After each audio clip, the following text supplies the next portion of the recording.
নির্বাচনের জন্য কতগুলো ফর্মালিটিস আছে, তো যেমন ভোটার লিস্ট রেডি। এটা শুধু যে আপনার বেশি দিন লাগার কথা, 1 মাসের মধ্যেই আপনার যদি হালনাগাদ কেউ করতে চায় সেটা করতে পারবে, এটাও ঘোষণা আছে।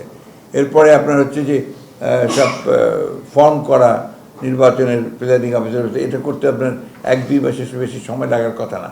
সুতরাং সবই তো তৈরি আছে, এবং নির্বাচন কমিশনও বলেছে যে আমরা রেডি, নির্বাচন করার জন্য আমরা তৈরি আছি, এবং তারা জাতীয় সংসদ নির্বাচন করার জন্যই তৈরি আছে, এবং তারা পরিষ্কার করে বলে দিয়েছে যে দুটো নির্বাচন একসাথে সম্ভব না।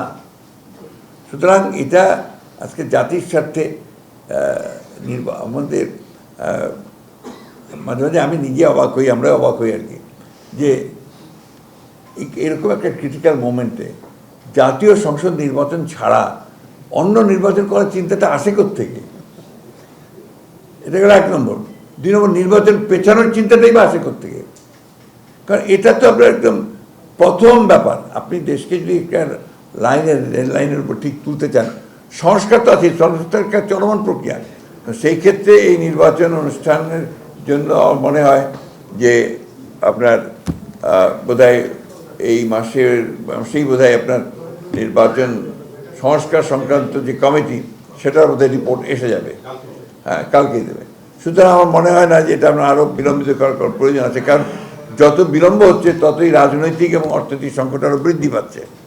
কারণ আমরা বারবার করে বলছি যে আসলে নির্বাচিত সরকারের কোনো বিকল্প নেই, এটা গণতন্ত্রে এটাই হচ্ছে সবচেয়ে ইম্পর্টেন্ট বিষয়।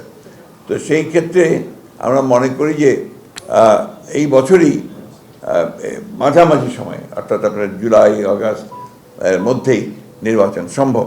এবং আমরা এই কারণেই আমরা সরকারকে আহ্বান জানাচ্ছি, নির্বাচন কমিশনকে আহ্বান জানাচ্ছি, এবং রাজনৈতিক দলগুলোর প্রতি আহ্বান জানাচ্ছি যে দেশের বৃহত্তর স্বার্থে এই বছরের মাঝামাঝি সময়ে নির্বাচন অনুষ্ঠানের জন্য আমরা ব্যবস্থা নিতে পারি।